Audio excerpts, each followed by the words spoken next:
Olá, meu povo. Você quer sentir náusea hoje de um discurso daquele mais hipócrita, mais nojento que se possa imaginar, depois de tudo que aconteceu nesse momento pós-eleição?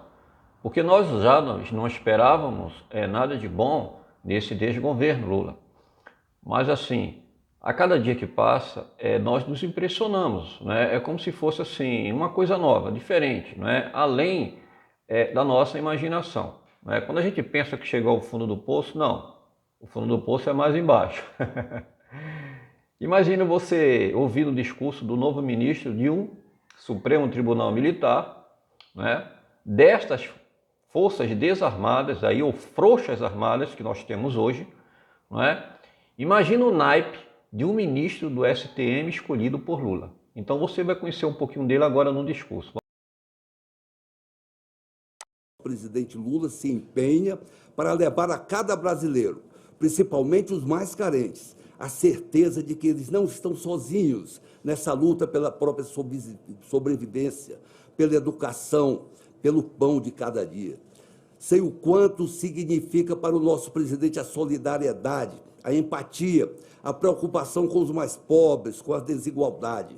Sei dos seus sonhos de um Brasil cada vez mais justo, pacífico e com a humanidade mais voltada para o combate à desigualdade dos povos. Isso é ridículo. É basicamente a santificação do Lula, né? A beatificação do presidente Lula. Ele está de lado nesse discurso do presidente Lula, do Rodrigo Pacheco, presidente do Senado, da Rosa Weber, do Supremo Tribunal Federal. Então, é um discurso lido. Certamente, quem redigiu esse discurso deve ter sido o Gabinete Civil, não é? O Lula ele não quer protagonismo de seus ministros, não é? Diferentemente do Bolsonaro, que ele sempre alocava as vitórias do seu governo para os seus ministros específicos. Não, o Lula deixa claro o seguinte, que ele quer ser o Deus único, todo-poderoso do governo dele. Então, não é diferente com o ministro do Supremo Tribunal Militar. Provavelmente tenha sido um discurso redigido pelo Gabinete Civil, pelos assessores do Lula, colocaram isso na frente do ministro do SMC, você leia, é isso aí que nós queremos ouvir, entendeu? Então é isso. Mas tecendo alguns comentários com relação a esse assistencialismo, né, essa preocupação do Lula que ele menciona em seu discurso, eu vou apenas relembrar a questão da transposição do São Francisco, que o Lula durou cerca de 16 anos, não concluiu, praticamente abandonou a obra, tinha árvore dentro dos canais, e aí o governo Bolsonaro fez a reforma e concluiu todo o trajeto, né, toda a planta ali que estava praticamente abandonada. Né? Levou água para os mais pobres da região Nordeste, a região do Lula, e inaugurou, né, entregou. Então o Lula chegou e mandou fechar as comportas. As comportas estão fechadas, ele não deu satisfação, então é essa a preocupação. A água estava indo para os pobres, ele mandou cortar a água. Né? O salário mínimo, por exemplo, isso já diz algo a respeito da sua preocupação com os pobres. Ele deu um aumento de quanto? De R$ 18. Então o salário mínimo de 1.300 foi para R$ 1.300. Não é verdade? Os idosos agora, né, acima de 60 anos, que vão pagar passagem, né? Aquelas pessoas que ganham R$ 1.500, em torno de R$ 1.500, acima de R$ 1.500, vão pagar imposto de renda. Então, isso aí são apenas alguns itens da preocupação do Lula com os mais pobres. Né?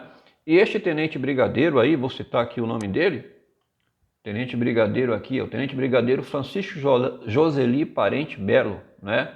Que é o novo ministro do STM aí, indicado por Lula, e que veio comprovar de que nós estamos em mais lençóis com essas forças armadas. Não é diferente dos generais da Venezuela, pessoal, mas vamos continuar o discurso. Eu tenho a certeza de que esta é a ideia-força que será perseguida e, sem dúvidas, alcançada pelo governo do presidente Luiz Inácio Lula da Silva.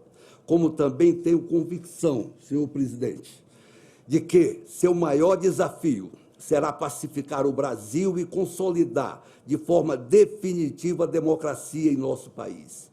Os dirigentes dos poderes executivos, legislativo e judiciário, que nos honram com suas presenças de forma harmônica e independente. Pessoal, realmente é de dar náusea, né? Qual o sinal de pacificação que o presidente Lula tem dado desde que ele assumiu o governo? Nós temos visto muito revanchismo, né? A prisão de 1.500 opositores políticos, vamos dizer assim, eram pessoas comuns que estavam lá em Brasília fazendo a manifestação pacífica e ordeira, como sempre foi, e armaram, né, a turma do Lula armou, né, uma cilada contra eles, colocou uns terroristas lá dentro do Congresso antecipadamente, destruiu tudo, colocou um exército paralelo lá fora, que já tem imagem na internet de pessoas vestidas do exército lá, abrindo caminho para que os patriotas adentrassem. Então tudo foi esquematizado. O chefe da guarda presidencial, que era também um general, dispensou a guarda presidencial, foi tudo armado, né? Então é isso.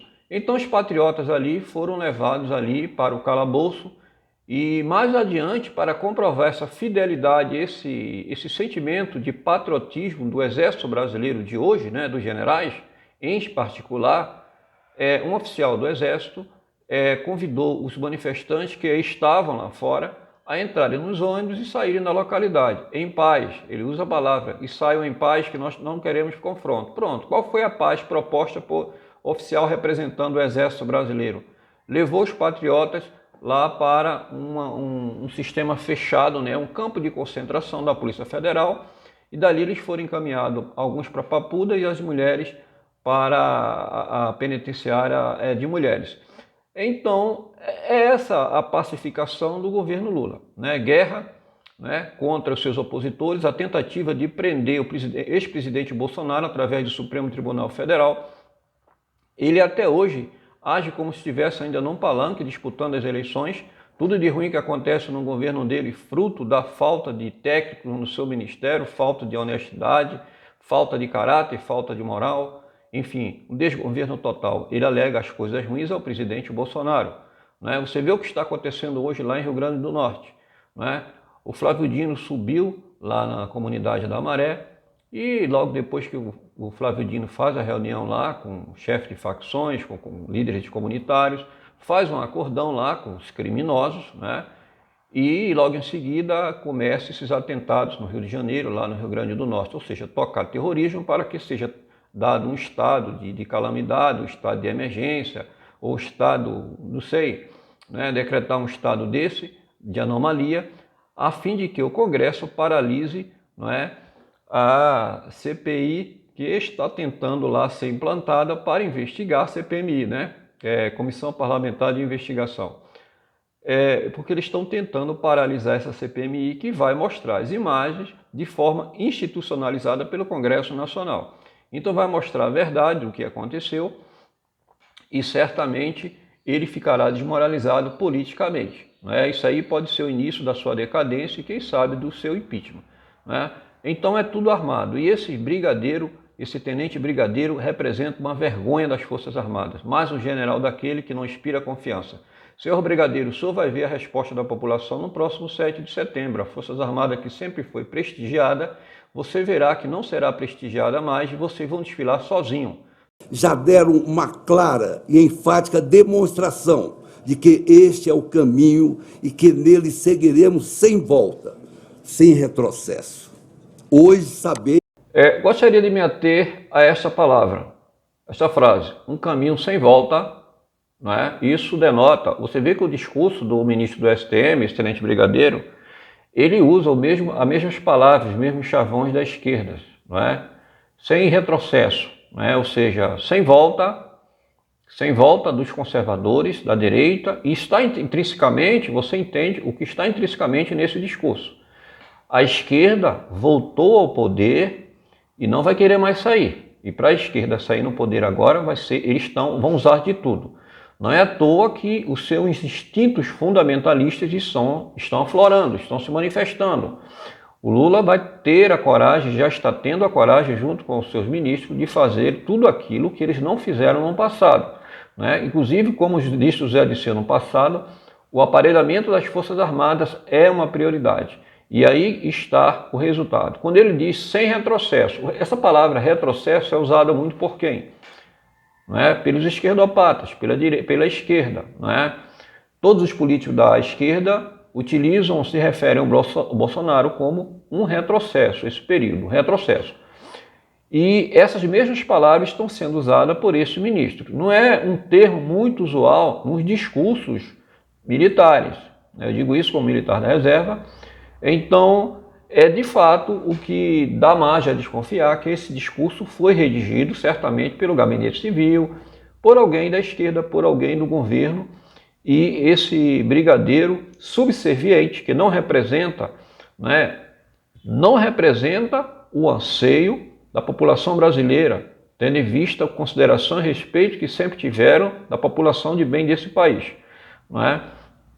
Ele sim representa um retrocesso, a covardia, a falta de amor à pátria.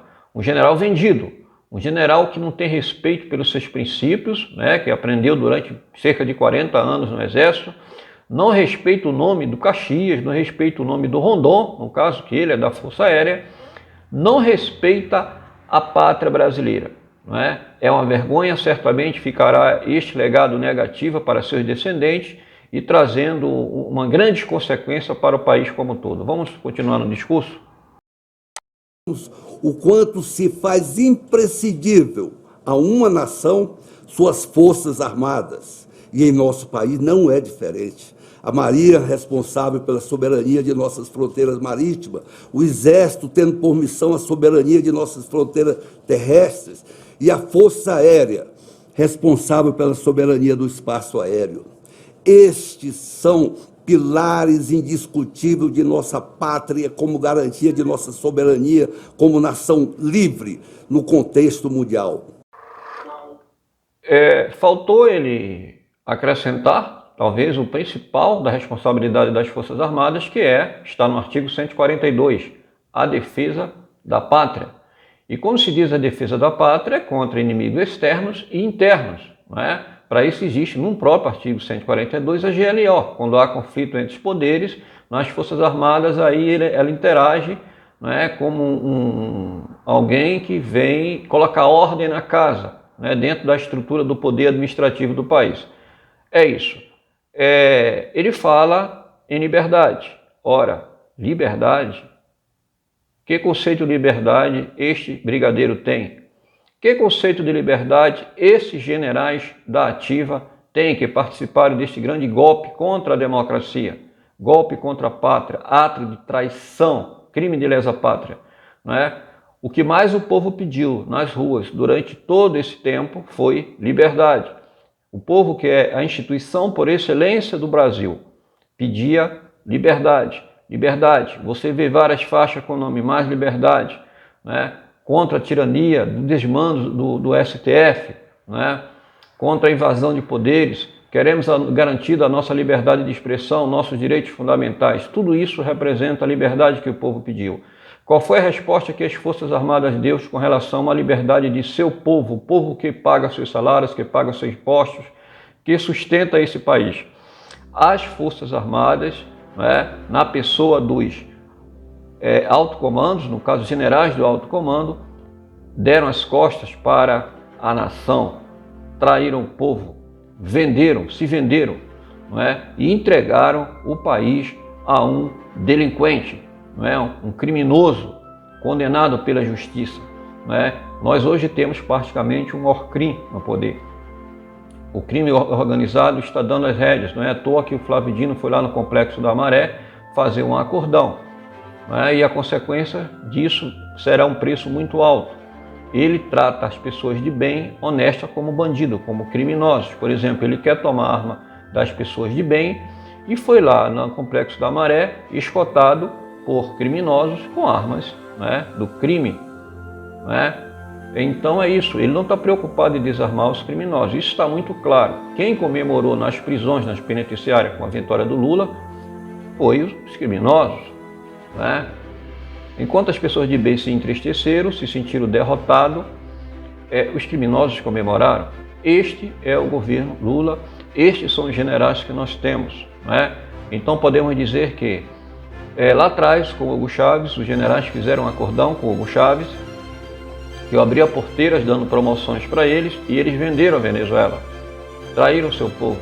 Os generais de hoje, do Brasil, venderam o seu povo, venderam a nação, traíram os seus princípios, desonraram o seu juramento para gozarem de benefícios próprios.